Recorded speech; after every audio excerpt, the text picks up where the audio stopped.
दोस्तों, target with PS Parihar channel में आपका स्वागत है। और आज की इस वीडियो में हम लोग चर्चा करेंगे यूपी ट्रिपल एससी पीईटी पर। यूपी ट्रिपल एससी पीईटी ज़्यादातर भर्तियों में कट ऑफ इसलिए ज़्यादा जाएगी, उसकी चर्चा करेंगे। और पीईटी में कौन कौन से प्रश्न विवादित हैं जिन पर विद्यार्थी आपत्ति दर्ज करने वाले हैं, और इन प्रश्नों पर कॉमन नंबर भी मिल सकता है। और उसके बाद में पीईटी 2022 से ही भर्तियाँ आएंगी और जूनियर असिस्टेंट में बहुत ज़्यादा कट ऑफ क्यों नहीं जाएगा। तो वीडियो को जल्दी से लाइक कर दें, शेयर कर दें, और जिन छात्रों ने चैनल को अभी भी सब्सक्राइब ना किया हो तो जल्दी से सब्सक्राइब कर लें, ताकि आप लोगों को भी इसी प्रकार की ऑथेंटिक अपडेट सबसे पहले मिलती है। आगे बढ़ने से पहले आपको जानकारी दे दूं एक प्लेटफॉर्म की, जहां पर विद्यार्थी या कोई भी एक सिंपल सा टेस्ट देकर के जबरदस्त जॉब पा सकता है। यह है अनअकैडमी के रीलेवल। अनअकैडमी का नाम आपने सुना ही होगा। और यहाँ पर रीलेवल का, अनअकैडमी के जो रीलेवल है, इसका 800 से ज़्यादा कंपनियों के साथ में टाई अप है। आप लोग यहाँ पर पूरी की पूरी लिस्ट कंपनियों की देख सकते हैं। और यहाँ पर टेस्ट की बहुत सारी कैटेगरीज हैं, यानी कि आपकी पढ़ाई लिखाई का कोई लेना देना यहाँ पर नहीं है। कोई ज़रूरी नहीं है कि आप IITian हो या NITs हो या IIM से पढ़े लिखे हो, आपने बीटेक किया हो या ना किया हो, इससे भी कोई मतलब नहीं है। केवल आपको नॉलेज होना चाहिए, और यहाँ पर एक्सपीरियंस से भी कोई मतलब नहीं है। अगर आपके अंदर नॉलेज है तो टेस्ट की बहुत सारी कैटेगरीज हैं, आप उस किसी भी कैटेगरी को चुन सकते हैं। यानी HR को चुन सकते हैं, मैनेजमेंट को चुन सकते हैं, और इसी तरीके से कोडिंग को चुन सकते हैं, सेल्स को चुन सकते हैं, कुछ भी चुन सकते हैं और टेस्ट दे सकते हैं। टेस्ट में अगर आपके 50% से ज़्यादा नंबर आ गए, मैं आपको बताता हूँ। एक छात्र थे शुभम सागर, इन्होंने इंजीनियरिंग किया था। इंजीनियरिंग के बाद में इनका इंटरेस्ट हुआ यूपीएससी दिया जाए, यूपीएससी की तैयारी करने लगे। और उसी बीच में इन्होंने अपनी एक मैगजीन निकाली, और मैगजीन इनकी खुद की थी, खुद ही मैनेजर, खुद ही लेखक, खुद ही सब कुछ। तो इनको एक तरीके से मैनेजमेंट का ज्ञान हो गया, और उसके बाद में इनको लगा कि अब जॉब की जाए मैनेजमेंट की। तो जॉब कैसे लगेगी इनकी, क्योंकि इन्होंने तो बीटेक किया था, और मैनेजर कैसे बन जाएंगे। और किसी ने इनको रीलेवल के बारे में जानकारी दी, और रीलेवल का इनका स्कोर आप लोग देख सकते हैं, 1000 में 823, जबरदस्त स्कोर। हालांकि 500 नंबर भी ले आती तभी इनकी जॉब लग जाती। और ये आज देख सकते हैं आप लोग, एसोसिएट प्रोडक्ट मैनेजर हैं। तो ये प्रोडक्ट मैनेजमेंट में आ गए, और अच्छी कंपनी है यहाँ पर। इनकी कंपनी का नाम है लॉजिक्विड्स। लॉजिक्विड्स में ये जॉब कर रहे हैं। तो इसे आप लोग भी ट्राई कर सकते हैं। टेस्ट का 1 भी रुपये किसी छात्र को नहीं देना है। इसमें किसी भी छात्र को 1 रुपये तो देना ही नहीं है। साथ ही कितनी भी बार विद्यार्थी टेस्ट दे सकते हैं। और टेस्ट में सुधार के लिए यहाँ पर कुछ कोर्स भी उपलब्ध है। इन दोनों की लिंक, कोर्स की लिंक और टेस्ट की लिंक, मैंने डिस्क्रिप्शन में और कमेंट बॉक्स में दे दी। चलिए शुरू करते हैं आज की सूचना को। सबसे पहले तो बात करेंगे UP triple SC PET cut off ज़्यादा क्यों जाएगी, और बाद में हम लोग चर्चा करेंगे कौन कौन से जो प्रश्न वो विवादित हैं। विवादित तो बहुत ज़्यादा है, प्रश्नों की संख्या तो ज़्यादा नहीं है, लेकिन ऐसे ऐसे प्रश्न गलत किए हैं, आंसर की जो जारी हुई है, जो नहीं करना चाहिए था यूपी ट्रिपल एससी को। यूपी ट्रिपल एससी पीईटी में इस बार पिछली बार की अपेक्षा ज़्यादातर विद्यार्थियों ने फॉर्म भरा था, ज़्यादातर विद्यार्थियों ने आवेदन किया था। जहां पर पिछली बार लगभग 21 लाख रजिस्ट्रेशन हुए थे, तो इस बार 37 लाख विद्यार्थियों ने रजिस्ट्रेशन करवाया था। पिछली बार 17 लाख विद्यार्थियों ने परीक्षा दी थी, इस बार 25 लाख लोगों ने परीक्षा दी है। एक चीज़ मैंने गौर किया है, जो भी मैंने सर्वे किया था, मैंने बहुत सारे छात्रों के इंटरव्यू लिए थे जिस दिन परीक्षा हुई थी, आप लोगों ने देखा होगा। मैंने बहुत सारे लाइव वीडियोज़ भी चलाए थे डायरेक्ट एग्जामिनेशन सेंटर के बाहर से। और ज़्यादातर छात्रों को ये कहना था कि पिछली बार का जो पेपर हुआ था उससे 2-4 क्वेश्चन इनके ज़्यादा हैं इस बार। पढ़ने के समय भी काफ़ी मिल गया था। वो पहली बार पीईटी था, ये दूसरी बार पीईटी के विद्यार्थियों ने और अधिक तैयारी करी थी।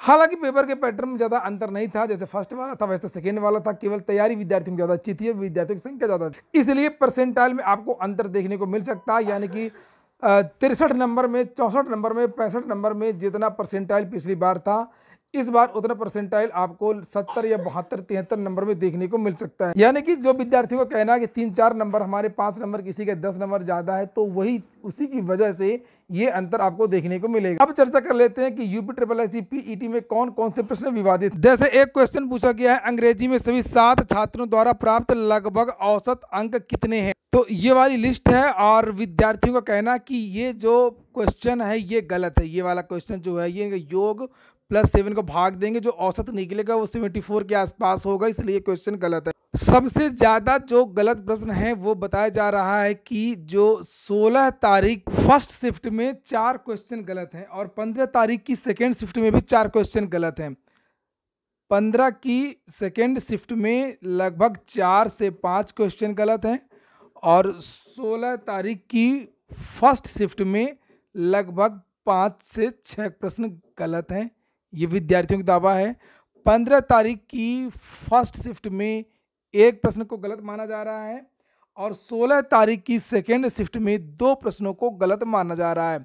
और जैसे एक क्वेश्चन तो आप इसे देख सकते हैं, 1969 में कितनी प्रमुख निजी बैंकों का राष्ट्रीयकरण किया गया। कितना आसान क्वेश्चन है, सबको पता है कि 14 बैंकों का जो है निजी का राष्ट्रीयकरण किया गया था, जबकि आयोग का कहना है कि इनमें से कोई नहीं। एक पाई चार्ट का ये क्वेश्चन था, यदि वर्ष के दौरान खेलों पर खर्च की गई कुल राशि 1.8 करोड़ थी, तो ये क्वेश्चन का जो आंसर माना गया है यहाँ पर 7,72,50,000 माना गया है। ये और विद्यार्थियों का कहना है कि ये क्वेश्चन भी गलत है। 16 तारीख की प्रथम पाली में एक और क्वेश्चन आया था, आपकी दृष्टि में मादक द्रव्यों का सेवन करने वाले बच्चों के लिए सबसे ज्यादा दोषी कौन है। बच्चों के माँ बाप आयोग ने माना है, जबकि ये प्रश्न विवादित है। इसमें अगर पूरा पैसेज आप पढ़ेंगे तो इसमें बच्चों के मित्र और पुलिस इत्यादि व्यवस्था इत्यादि को भी कहा गया है। ये जो 16 तारीख वाला जो पेपर था फर्स्ट मीटिंग का, इसमें बहुत फर्स्ट मीटिंग का, इसमें बहुत सारे प्रश्न गलत हैं और ख़ास तौर से इस पैसेज को लेकर के।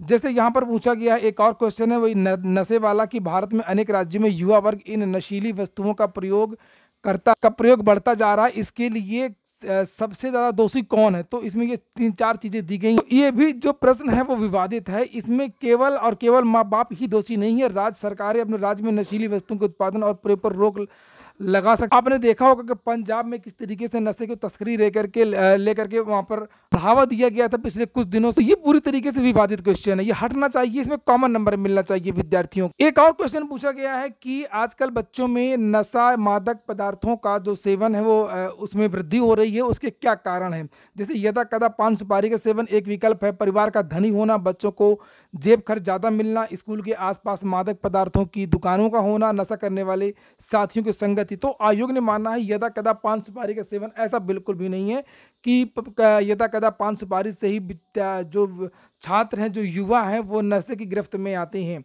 बहुत सारे ऐसे नशे होते हैं जिनका पान सुपारी से कोई लेना देना नहीं होता है, और इसमें जो परिवार का धनी होना है ये भी विकल्प हो सकता है, और बच्चों को यहाँ पर अनियंत्रित जेब खर्च वाला जो विकल्प है भी, ये भी सही हो सकता है। तो ये क्वेश्चन भी विवादित है पूरी तरीके से। 16 तारीख को एक और क्वेश्चन पूछा गया है, 16 तारीख की फर्स्ट शिफ्ट की जो बात हो रही थी कि वॉलीबॉल निम्नलिखित में से किस देश का राष्ट्रीय खेल है।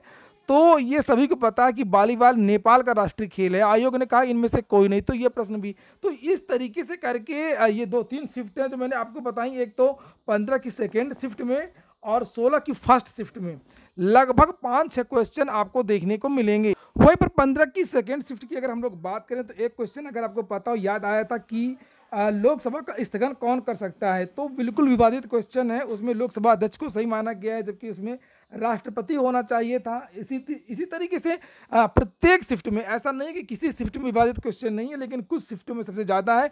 इसमें बदलाव होना लगभग तय है, लेकिन बहुत ज़्यादा तो नहीं है। 4 क्वेश्चन की जगह 2 क्वेश्चन को माना जा सकता है, लेकिन बदलाव तो UPSSC करे।